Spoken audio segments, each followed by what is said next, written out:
Ravikumar foundation ವತಿಯಿಂದ ಚಿಲುಮೆ ರವಿಕುಮಾರ್ ಅವರ ನೇತೃತ್ವದಲ್ಲಿ ಪ್ರತಿ ವಾರದಂತೆ ಈ ವಾರವೂ ನಮ್ಮ ರಾಜಾಜಿನಗರದ ಮೋಟಪಾ ಪಾರ್ಕ್ ಉದ್ಯಾನವನದಲ್ಲಿ ಆರೋಗ್ಯವರ್ಧಕ ಹೃದಯ ರಕ್ಷಾ ಸಂಜೀವಿನಿ ಲಡ್ಡು ವಿತರಣೆ ಮಾಡಲಾಯಿತು. ಈ ವೇಳೆ ಹಲವಾರು ಸಾರ್ವಜನಿಕರು, ಹಿರಿಯ ನಾಗರಿಕರು ಸಂಜೀವಿನಿ ಲಡ್ಡುವನ್ನ ಸ್ವೀಕರಿಸಿದರು. ಚಿಲುಮೆ ರವಿಕುಮಾರ್ ಫೌಂಡೇಶನ್ ಸಂಸ್ಥಾಪಕರಾದ ಚಿಲುಮೆ ರವಿಕುಮಾರ್ ಅವರು ನಮ್ಮ ವಾಹಿನಿಯ ಮೂಲಕ ಮಾತನಾಡಿ ಸಂಜೀವಿನಿ ಲಡ್ಡು ಮುಖ್ಯ ಪ್ರಯೋಜನಗಳನ್ನು ತಿಳಿಸಿದರು. ಹೃದಯದ ಆರೋಗ್ಯ ಕಾಪಾಡುತ್ತದೆ, ದೇಹದ ತೂಕ ಮತ್ತು ಸಕ್ಕರೆ ಮಟ್ಟ ನಿಯಂತ್ರಣ ಮಾಡುತ್ತದೆ, ದೇಹದ ಶಕ್ತಿ ಮತ್ತು ರೋಗ ನಿರೋಧಕ ಶಕ್ತಿ ಹೆಚ್ಚಿಸುತ್ತದೆ, ಮಾನಸಿಕ ಒತ್ತಡ ಮತ್ತು ಆತಂಕ ಕಡಿಮೆ ಮಾಡಲು ಸಹಕಾರಿಯಾಗುತ್ತದೆ, ಜೀರ್ಣಕ್ರಿಯೆ ಸುಧಾರಿಸುತ್ತದೆ, ರಕ್ತ ಶುದ್ಧೀಕರಣ ಮಾಡುತ್ತದೆ ಎಂದು ತಿಳಿಸಿದರು. ಹಾಗೂ ಹಲವರು ಪ್ರಮುಖರು ಮಾತನಾಡಿ ಲಡ್ಡುವಿನ ವಿಶೇಷತೆಯನ್ನ ತಿಳಿಸಿದರು. ಸರ್, ನಾವು ನಮ್ಮ ಸಂಸ್ಥೆ ಹಲವಾರು ವರ್ಷಗಳಿಂದ ಶಿಕ್ಷಣ, ಸ್ವಚ್ಛತೆ, ಆರೋಗ್ಯದ ಬಗ್ಗೆ ಜಾಗೃತಿ ಕಾರ್ಯಕ್ರಮವನ್ನು ಮಾಡ್ತಿದೆ. ತಮಗೆ ಈಗ ಆಲ್ರೆಡಿ ನಾವು ಇವತ್ತು ಈ ದಿನ ವಿಶೇಷವಾಗಿ ಮಂಜುನಾಥ್ ನಗರ ಶಿವನಹಳ್ಳಿಯ ಮಧ್ಯಭಾಗದಲ್ಲಿರುವಂತಹ ಮೋಟಪ್ಪ ಉದ್ಯಾನವನದಲ್ಲಿ 30ನೇ ವಾರದ ಪ್ರತಿ ಗುರುವಾರದಂತೆ ನಮ್ಮ ಸಂಸ್ಥೆಯು ಏನು ಆಶಯದಂತೆ ನಮ್ಮ ಸಂಸ್ಥೆ ನಿರ್ವಹಿಸುತ್ತಿರುವಂತಹ ಕಾರ್ಯದಂತೆ ಪ್ರತಿ ಗುರುವಾರ 1000 ಜನಕ್ಕೆ ಹೃದಯ ರಕ್ಷಕ, ಜೀವರಕ್ಷಕ ಸಂಜೀವಿನಿ ಲಡ್ಡುವನ್ನು ವಿತರಣಾ ಕಾರ್ಯಕ್ರಮ. ನಮ್ಮ ಆಹಾರ ನಮ್ಮ ಆರೋಗ್ಯ, ನಮ್ಮ ಆಹಾರದಲ್ಲಿ ನಮ್ಮ ಆರೋಗ್ಯವಿದೆ ಅನ್ನೋ ಒಂದು ಜಾಗೃತಿ ಕಾರ್ಯಕ್ರಮವನ್ನು ಇವತ್ತು ನಾವು ಮೋಟಪ್ಪ ಪಾರ್ಕ್ನಲ್ಲಿ ಈ ಒಂದು ಸುತ್ತಮುತ್ತಲಿನ ಎಲ್ಲ ನಾಗರಿಕರು, ಅಕ್ಕಂದಿರು, ಮಾರ್ಗದರ್ಶಕರು, ಹಿರಿಯರು ಎಲ್ರಿಗೂ ಸಹ ನಾವು ಇವತ್ತು ಈ ಒಂದು ಉದ್ಯಾನವನದಲ್ಲಿ ಒಂದು ವ್ಯಾಯಾಮವನ್ನು ಮಾಡಲು ಬಂದಿದ್ದಂತಹ ಎಲ್ರಿಗೂ ಒಂದು ಆರೋಗ್ಯದ ಬಗ್ಗೆ ಜಾಗೃತಿ ಮೂಡಿಸುವಂಥ ಒಂದು ಕಾರ್ಯಕ್ರಮವನ್ನು ಇವತ್ತು ಇಲ್ಲಿ ನಾವು ಆಯೋಜಿಸಲಾಗಿದೆ. ಚಿಲುಮೆ ರವಿಕುಮಾರ್ ಫೌಂಡೇಶನ್ ವತಿಯಿಂದ ಸತತವಾಗಿ 30ನೇ ವಾರ ಯಶಸ್ವಿಯಾಗಿ ಈ ಒಂದು ಕಾರ್ಯಕ್ರಮವನ್ನು ಈ ಒಂದು ಪಾರ್ಕ್ನಲ್ಲಿ ಇವತ್ತು ನಾವು ಆಯೋಜಿಸಿದ್ದೇವೆ.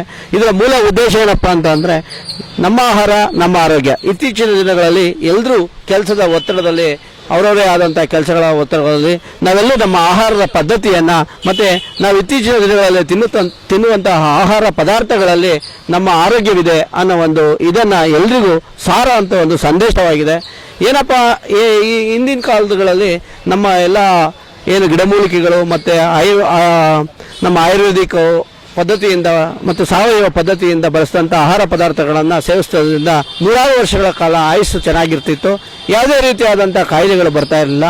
ಇತ್ತೀಚಿನ ದಿನಗಳಲ್ಲಿ ಎಲ್ರಿಗೂ ಸಾಮಾನ್ಯವಾಗಿದೆ BP, ಶುಗರು ಮತ್ತು ಕೊಲೆಸ್ಟ್ರಾಲ್. ಈ ಒಂದು ಡಾಕ್ಟ್ರು ಯಾವುದೇ ಒಬ್ಬ ವ್ಯಕ್ತಿ ಕೇಳಿದ್ರೆ ಫಸ್ಟ್ ಹೋಗಿ ಕೊಲೆಸ್ಟ್ರಾಲ್ ಟೆಸ್ಟ್ ಮಾಡಿ ಅಥವಾ ರಕ್ತ ಟೆಸ್ಟ್ ಮಾಡಿ ಅಂತ ಹೇಳ್ತಾರೆ, ಲಿಪಿಡ್ ಪ್ರೊಫೈಲ್ನ ಟೆಸ್ಟ್ ಮಾಡಿ ಅಂತ ಹೇಳ್ತಾರೆ.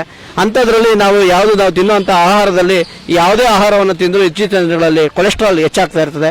ಅಂಥ ಒಂದು ಸುಧಾರಣೆಯನ್ನು ತರುವಂಥದ್ದು ನಮ್ಮ ಆಹಾರದಲ್ಲೇ ನಾವು ಯಾವ ರೀತಿ ನಮ್ಮ ಆರೋಗ್ಯವನ್ನು ಕಾಪಾಡ್ಕೊಬೋದು ಅನ್ನೋ ಒಂದು ದೃಷ್ಟಿಯಿಂದ ಈ ಒಂದು ಸಂಜೀವಿನಿ ಲಡ್ಡುವನ್ನು ನಾವು ಪ್ರತಿ ಗುರುವಾರ 1000 ಜನಕ್ಕೆ ಉಚಿತವಾಗಿ ಯಾವುದೇ ರೀತಿಯಾದಂಥ ಬ್ರ್ಯಾಂಡ್ ಮಾಡ್ದಲೇ ಈ ಒಂದು ನಮ್ಮ ಒಂದು ಸಂಸ್ಥೆ ವತಿಯಿಂದ ಒಂದು ಜಾಗೃತಿ ಕಾರ್ಯಕ್ರಮವನ್ನು ಉಚಿತವಾಗಿ ಒಂದು ನಾಗರಿಕರ ಹಿತದೃಷ್ಟಿಯಿಂದ ಜನರಿಗೂ ಒಳ್ಳೆಯದಾಗಲಿ ಅನ್ನೋ ಒಂದು ದೃಷ್ಟಿಯಿಂದ ಈ ಒಂದು ಲಡ್ಡುವನ್ನು ನಾವು ಪ್ರತಿ ಗುರುವಾರ ವಿತರಣೆ ಮಾಡ್ಕೊಳ್ತಾ ಬರ್ತಾ ಇದ್ದೀವಿ.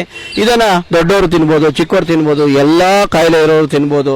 ಇದರಿಂದ ಏನೆಲ್ಲ ಪ್ರಯೋಜನ ಆಗ್ತದೆ ಅಂತಂದರೆ ಇಮ್ಯುನಿಟಿ ಪವರ್ ಬಿಲ್ಡ್ ಆಗ್ತದೆ, ರೋಗ ನಿರೋಧಕ ಶಕ್ತಿ ಹೆಚ್ಚಾಗ್ತದೆ, ಮತ್ತು BP, ಶುಗರ್, ಕೊಲೆಸ್ಟ್ರಾಲ್ ಕಂಟ್ರೋಲ್ ಆಗ್ತದೆ. ಒಂದು ದಿವಸ ತಿಂದರೆ ಕಂಟ್ರೋಲ್ ಆಗ್ಬಿಡ್ತದೆ ಅನ್ನೋ ಇದರಲ್ಲಿ ವಿಷಯ ಬರ್ತದೆ. ಒಂದು ದಿವಸ ಅಲ್ಲ, ಕನಿಷ್ಠ ಪಕ್ಷ ಒಂದು 3 ತಿಂಗಳು ಅವರು ಪ್ರತಿನಿತ್ಯ ಇದನ್ನು ಅವ್ರ ಮನೆಗಳಲ್ಲೇ ಮಾಡ್ಕೊಂಡು ತಿನ್ನೋದ್ರಿಂದ ಅವ್ರ ಆರೋಗ್ಯ ಚೆನ್ನಾಗಿರ್ತದೆ.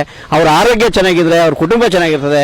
ಒಂದು ಕುಟುಂಬದಲ್ಲಿ ದೀಪವಾಗಿ ಯಾವ್ದಾದ್ರು ಒಂದು ಜೀವ ಉಳಿದ್ರೆ ಅದರಿಂದ ಎಲ್ರಿಗೂ ಶ್ರೇಯ ಸಿಗ್ತದೆ ಅನ್ನೋ ಒಂದು ಉದ್ದೇಶದಿಂದ ಈ ಒಂದು ಕಾರ್ಯಕ್ರಮವನ್ನು ನಾವು ನಮ್ಮ ಸಂಸ್ಥೆಯ ಪದಾಧಿಕಾರಿಗಳು, ನನ್ನ ಅಕ್ಕಂದಿರು ಮತ್ತು ನನಗೆಲ್ಲರೂ ಮಾರ್ಗದರ್ಶಕ ಸ್ಥಾನದಲ್ಲಿರುವಂಥ ನಮ್ಮ ರಾಧಕ್ಕ, ನಮ್ಮ ಶಶಿಕಲಾ ಮೇಡಮ್, ನಮ್ಮ ಸರೋಜಾ ಮೇಡಮ್ ಹಾಗೂ ನಮ್ಮ ಚಿನ್ಕುಳಿ ಪ್ರಭು ಅವರು, ನಮ್ಮ ಸಂಸ್ಥೆಯ ಹಲವಾರು ಪ್ರತಿನಿಧಿಗಳು ಮತ್ತು ಬೇರೆ ಬೇರೆ ಸಂಸ್ಥೆಗಳಲ್ಲಿ ಕಾರ್ಯನಿರ್ವಹಿಸಿದಂಥ ಎಲ್ರಿಗೂ ಈ ಒಂದು ನಮ್ಮ ಸಂಸ್ಥೆಯ ಪರವಾಗಿ ಹೃದಯಪೂರ್ವಕವಾದ ಅಭಿನಂದನೆಗಳು. ಇನ್ನಷ್ಟು ಈ ಒಂದು ವಿಚಾರ ನಾವು ಏನು ಇದನ್ನು ಬರೀ ಜಾಗೃತಿ ಮೂಡಿಸೋದಲ್ಲದೆ ಅವರವರ ಮನೆಗಳಲ್ಲಿ, ಅವರವರ ಕುಟುಂಬದಲ್ಲಿ, ಅವರವರಿಗೆ ಪರಿಚಯ ಇರೋಂಥ ಸ್ಥಳಗಳಲ್ಲಿ ಯಾರು ಎಲ್ಲಿ ಕೆಲಸ ಮಾಡ್ತಾ ಇರ್ತಾರೆ, ಕೆಲಸಕ್ಕೆ ಹೋಗುವಂಥವ್ರು ಮತ್ತು ಎಲ್ಲಿ ಅವರು ಪ್ರತಿನಿತ್ಯ 4 ಜನಗಳ ಮಧ್ಯೆ ನಾಲ್ಕಾರು ಜನಗಳ ಮಧ್ಯೆ ವ್ಯವಹಾರ ನಡೆಸುವಂಥ ಸ್ಥಳಗಳಲ್ಲಿ, ಮನೆಗಳಲ್ಲಿ ಸಹ ಈ ಒಂದು ವಿಷಯವನ್ನು ಎಲ್ರಿಗೂ ಪ್ರಸ್ತಾಪ ಮಾಡೋದ್ರಿಂದ ನಮ್ಮ ಆರೋಗ್ಯದಲ್ಲಿ ನಮ್ಮ ಆಹಾರವಿದೆ, ಆಹಾರದಲ್ಲಿ ನಮ್ಮ ಆರೋಗ್ಯವಿದೆ ಅನ್ನೋ ಒಂದು ಕಾರ್ಯಕ್ರಮವನ್ನು ಇನ್ನಷ್ಟು ಮಟ್ಟಿಗೆ ಒಂದು ಒಳ್ಳೆಯದಾಗಲಿ, ಯಶಸ್ಸು ಸಿಗಲಿ ಅನ್ನೋ ಒಂದು ಉದ್ದೇಶದಿಂದ ಈ ಒಂದು ಕಾರ್ಯಕ್ರಮವನ್ನು ನಾವು ಮಾಡ್ತಾ ಇದ್ದೀವಿ. ಹಾಗಾಗಿ ಈ ಒಂದು ಕಾರ್ಯಕ್ರಮಕ್ಕೆ ಪ್ರತ್ಯಕ್ಷವಾಗಿ ಪರೋಕ್ಷವಾಗಿ ಸಹಕಾರ ನೀಡಿದಂಥ ನಮ್ಮ ಮಾಧ್ಯಮದವರಿಗೆ ಮತ್ತು ಈ ಸುತ್ತಮುತ್ತಲಿನ ಎಲ್ಲ ನಾಗರಿಕ ಬಂಧುಗಳಿಗೆ ಹಾಗೂ ನನ್ನೆಲ್ಲ ತಂಡದ ಪದಾಧಿಕಾರಿಗಳಿಗೆ ಹೃದಯಪೂರ್ವಕವಾದಂಥ ಧನ್ಯವಾದಗಳನ್ನು ಅರ್ಪಿಸ್ತಾ ಇದ್ದೀನಿ. ಜೈ ಹಿಂದ್, ಜೈ ಕರ್ನಾಟಕ ಮಾತೆ. ನನ್ನ ಹೆಸರು ರಾಧಾ ಅಂತ. ಅಣ್ಣ ಸುಮಾರು ತಿಂಗಳಿಂದ ಎಲ್ಲ ಕಡೆ ಕೊಟ್ಕೊಂಡು ಬಂದಿದ್ದಾರೆ ಸಂಜೀವಿನಿ ಲಡ್ಡು. ಇದೊಂದು ಆರೋಗ್ಯಕ್ಕೆ ತುಂಬ ಒಳ್ಳೆಯದಾಗುತ್ತೆ. ಮತ್ತು ಇದು ಚಿಲಿಮೆ ಫೌಂಡೇಶನ್ ರವಿಕುಮಾರ್ ಅಂತ ಅವ್ರ ಸಂಸ್ಥೆಯಿಂದ ಎಲ್ಲ ಹುಡುಗರು ಎಲ್ಲ ಕಾರ್ಯಕರ್ತರೆಲ್ಲ ಸೇರಿ ತುಂಬ ಕಡೆ ಹಂಚ್ಕೊಂಡು ಬಂದಿದ್ದಾರೆ. ತಿಂದವರೆಲ್ಲ ಕೇಳ್ತಾ ಇದ್ದಾರೆ ಯಾವ ಥರ ಮಾಡೋದು ಒಳ್ಳೆ ಕೆಲಸ ಮಾಡ್ತಾ ಇದ್ದಾರೆ ಅಣ್ಣ ಅಂತ. ಅದರಿಂದ ನಾವು ಹೇಳ್ತಾ ಇದ್ದೀವಿ.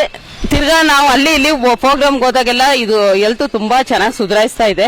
ನನಗೆ ತಂದ್ಕೊಡಿ ಅಂತ ಸುಮಾರು ಜನ ನಮ್ಗೆ ಕೇಳ್ತಾ ಇದ್ದಾರೆ. ಅದರಿಂದ ಅಣ್ಣನಿಗೆ ತುಂಬ ಧನ್ಯವಾದ ಹೇಳ್ಬೇಕು ನಾವು. ಒಳ್ಳೆ ಕೆಲಸ ಮಾಡ್ತಾ ಇದ್ದಾರೆ ಅಷ್ಟು ಹೇಳೋಕ್ಕೆ ಇಷ್ಟಪಡ್ತೀನಿ. ಎಲ್ರಿಗೂ ನಮಸ್ಕಾರ. ನಾನು ಶಿವು ಶಿರಾದಡು, ಚಿಲುಮೆ ರವಿಕುಮಾರ್ ಫೌಂಡೇಶನ್ ಸದಸ್ಯನಾಗಿ ಭಾಗವಾಗಿದ್ದೀನಿ. ನಾವು ಪ್ರತಿ ಗುರುವಾರ ಏನು ಈ ಸಂಜೀವಿನಿ ಲಡ್ಡು ಕೊಡುವ ಕಾರ್ಯಕ್ರಮವನ್ನ ಪ್ರತಿ ರಾಜಾಜಿನಗರದ ಎಲ್ಲ ಪಾರ್ಕ್ಗಳಲ್ಲಿ ಮತ್ತು ದೇವಸ್ಥಾನಗಳಲ್ಲಿ ನಾವು ಕಾರ್ಯಕ್ರಮವನ್ನು ಮಾಡ್ಕೊಂಡು ಬರ್ತಾ ಇದ್ದೀವಿ. ಸ್ನೇಹಿತರೆ, ಯಾಕೆ ನಾವು ಒಂದು ಲಡ್ಡು ಕಾರ್ಯಕ್ರಮವನ್ನು ಮಾಡ್ಕೊಂಡು ಬರ್ತಾ ಇದೀವಿ ಅಂತಂದ್ರೆ, ಇವತ್ತು ತಮ್ಮೆಲ್ಲರಿಗೂ ಗೊತ್ತಿರಬಹುದು, ಇವತ್ತು ಆರೋಗ್ಯ ಎಷ್ಟು ಮುಖ್ಯ ಅಂತನ. ಸೊ ಹಾಗಾಗಿ ಪ್ರತಿ ಈ ನಾಗರಿಕರಿಗೆ ಒಂದೊಳ್ಳೆ ಆರೋಗ್ಯ ಕೊಡಬೇಕು ಅನ್ನೋ ಕಾರಣಕ್ಕಾಗಿ ಸಂಜೀವಿನಿ ಲಡ್ಡನ್ನ ನಾವು ಕೊಡ್ತಾ ಬರ್ತಾ ಇದೀವಿ. ಇದರಲ್ಲಿ ಸಾಕಷ್ಟು ಒಂದಿಷ್ಟು ನಾವೆಲ್ಲ ಸಾವಯವ ವಸ್ತುಗಳನ್ನ ನಾವು ಪ್ರತಿ ದಿನ ಅದನ್ನ ನಾವು ಬಳಕೆ ಮಾಡ್ಕೊಳ್ತಾ ಇದ್ವಿ. ಅದೇ ಇತ್ತೀಚೆಗೆ ನಾವು ತಿನ್ನುವಂತ ಆಹಾರ ಎಂತ ಆಹಾರ ತಿಂತಾ ಇದೀವಿ ಅಂತ ನಮಗೂ ಕೂಡ ಗೊತ್ತಿದೆ. ಸೊ ಆ ಕಾರಣಕ್ಕಾಗಿ ನಾವು ಈ ಜನಕ್ಕಾಗಿ ನಾವು ಆರೋಗ್ಯ ಮುಖ್ಯ ಅನ್ನೋ ಕಾರಣಕ್ಕೆ ಇಲ್ಲಿ ಸಾಕಷ್ಟು ಸಾವಯವ ವಸ್ತುಗಳನ್ನ ಹಾಕಿ ಮಾಡಿರ್ತಕ್ಕಂಥ ಸಂಜೀವಿನಿ ಲಡ್ಡುನ ನಾವು ಪ್ರತಿ ಗುರುವಾರ ನಾವು ರಾಜನಗರದ ಎಲ್ಲ ವಾರ್ಡಿನ, ಎಲ್ಲ ಪಾರ್ಕಿನ, ಎಲ್ಲ ದೇವಸ್ಥಾನಗಳಲ್ಲಿ ನಾವು ಇದನ್ನ ಕೊಡ್ಕೊಂಡ್ ಬರ್ತಾ ಇದ್ವಿ. ನಮಸ್ತೆ, ನನ್ನ ಹೆಸರು ಸರೋಜಾ ಅಂತ ಹೇಳಿ. ನಾನು ಈ ಚಿಲುಮೆ ರವಿಕುಮಾರ್ ಫೌಂಡೇಶನ್ ಅವರು ಈ ಕಾರ್ಯಕ್ರಮನ ಹಮ್ಮಿಕೊಂಡಾಗ ನಮಗೆ ವಿಷಯ ಗೊತ್ತಾಗಿ ನಾವೇ ಸ್ವತಃ ಇಚ್ಛೆಯಿಂದ ಬಂದು ಈ ಕಾರ್ಯಕ್ರಮದಲ್ಲಿ ಪಾಲ್ಗೊಳ್ತಾ ಇದ್ದೀವಿ. ಅಣ್ಣ ಅವರು ಇಷ್ಟು ಒಳ್ಳೆ ತುಂಬಾ ಒಳ್ಳೆ ಈ ಕೆಲಸನ ಹಮ್ಮಿಕೊಂಡಿದ್ದಾರೆ. ಇದು ತುಂಬಾ ಸುಲಭದ ಕೆಲಸ ಅಲ್ಲ. ಪ್ರತಿ ವಾರ ಈ ಕೆಲವು ಅಮೃತ ಬಳ್ಳಿ, ಬಾರ್ಲಿ, ಕಡಲೆಕಾಯಿ ಬೀಜ ಇರ್ಬೋದು, ಅಶ್ವಗಂಧ ಪೌಡ್ರು, ದೇಶಿ ತುಪ್ಪ, ತಾಟಿ ಬೆಲ್ಲ ಇವುಗಳೆಲ್ಲ ಹಾಕಿ ಇದನ್ನೆಲ್ಲ ತಯಾರಿಸಿ ಪ್ರತಿ ಗುರುವಾರ ಕೆಲವು ಉದ್ಯಾನವನಗಳಲ್ಲಿ ಇರ್ಬೋದು, ದೇವಸ್ಥಾನಗಳ ಮುಂದೆ ಹಂಚುತ್ತಾರೆ. ಇದು ತುಂಬಾ ಕಷ್ಟದ ಕೆಲಸ, ಸಾಮಾನ್ಯದ ಕೆಲಸ ಅಲ್ಲ. ಇಷ್ಟು ದಿವಸ 150 ಮಾಡಲ್ಲ, ಅವರು 500, 600, 1000 ಗಟ್ಟಲೆ ಮಾಡಿ ಜನಗಳಿಗೆ ಇದು ಪ್ರಯೋಜನ ಕೊಡ್ತಾರೆ. ಇದನ್ನ ತಗೊಳ್ಳೋದ್ರಿಂದ ಆರೋಗ್ಯಕ್ಕೆ ಮಾನಸಿಕ ಒತ್ತಡ, ರಕ್ತದೊತ್ತಡ ಇರ್ಬೋದು ತುಂಬಾ, ಮತ್ತೆ ಶುಗರು, BP, ಮತ್ತೆ ತುಂಬಾ ಸ್ಟ್ರೆಸ್ ಆಗಿರುತ್ತೆ. ಮತ್ತೆ ಹೆಣ್ಮಕ್ಳಿಗೆ ಇದು ತುಂಬಾ ಪ್ರಯೋಜನಕಾರಿ. ಈ ಹೆಣ್ಮಕ್ಳಿಗೆ ಪ್ರತಿ ತಿಂಗಳು ಆಗೋ ಈ PCODಗಳಿಂದ ತುಂಬಾ ಪ್ರಯೋಜನಕಾರಿ ಇದೆ. ಇದರಿಂದ ಸ್ವತಃ ತಗೊಂಡಿರೋರೇ ನಮ್ಮ ಹತ್ರ ಹೇಳಿದ್ದಾರೆ ಇದರಿಂದ ಉಪಯೋಗನ. ಅದರಿಂದ ದಯವಿಟ್ಟು ಈ ಕಾರ್ಯಕ್ರಮದಲ್ಲಿ ಎಲ್ಲರೂ ಬಂದು ಭಾಗವಹಿಸಿ ಇದು ಪ್ರಯೋಜನನ ಪಡ್ಕೋಬೇಕು. ಈ ಕಾರ್ಯಕ್ರಮನ ಪ್ರತಿ ಗುರುವಾರ ನಡೆಸ್ಕೊಳ್ತಾ ಇರುವಂತ ಈ ತಂಡದವರು ಇರ್ಬೋದು, ಈ ಅಣ್ಣ ಇರ್ಬೋದು, ಪ್ರತಿಯೊಬ್ಬರಿಗೂ ನಮ್ಮ ಪರವಾಗಿ ತುಂಬಾ ಧನ್ಯವಾದಗಳನ್ನ ಅರ್ಪಿಸ್ತಕ್ಕೆ ಇಷ್ಟ. ಚಿನ್ಕೂಡ್ಲಿ ಪ್ರಭುದೇವ್ ಅಂತ. ನಾನು ಈ ಸಂಸ್ಥೆಯಲ್ಲಿ 5 ವರ್ಷದಿಂದ ಕೆಲಸ ಮಾಡ್ತಾ ಇದ್ದೀನಿ. ಇವರು ಮಾಡುವ ಸಮಾಜ ಸೇವೆ, ಇವರು ಮಾಡುವ ಎಲ್ಲ ಕೆಲಸವು ನನಗೆ ತೃಪ್ತಿಯಾಗಿರುವುದರಿಂದ ಅವರ ಜೊತೆಯಲ್ಲಿ ನಾನು ಒಡನಾಟಿನಾಗಿ ಅವರ ಜೊತೆ ಪ್ರತಿ ಗುರುವಾರ ಸಂಜೀವಿನಿ ಲಡ್ಡಿನ ಉಪಯೋಗವೇನೆಂದರೆ BP, sugar, cholesterol, back pain, ಪ್ರತಿಯೊಂದು ಕಾಯಿಲೆಗೂ ಇದು ಸೂಕ್ತವಾಗಿದೆ. ಇದನ್ನು ನಾನು 30 ವಾರದಿಂದ ಉಪಯೋಗಿಸುತ್ತಿದ್ದೇನೆ. ಇದರ ಉಪಯೋಗ ನನಗೆ ತುಂಬಾ ತೃಪ್ತಿಕರವಾಗಿದೆ. ಅದರಿಂದ ನಾನು ಈ ಲಡ್ಡನ್ನು ಎಲ್ಲ ಸಾರ್ವಜನಿಕರು ಉಪಯೋಗಪಡಿಸಿಕೊಂಡು ಅವರು ಈ ಉಪಯೋಗವನ್ನು ತಾವುಗಳು ಉಪಯೋಗಿಸಿಕೊಳ್ಳಬೇಕಾಗಿ ನನ್ನ ವಿನಂತಿ.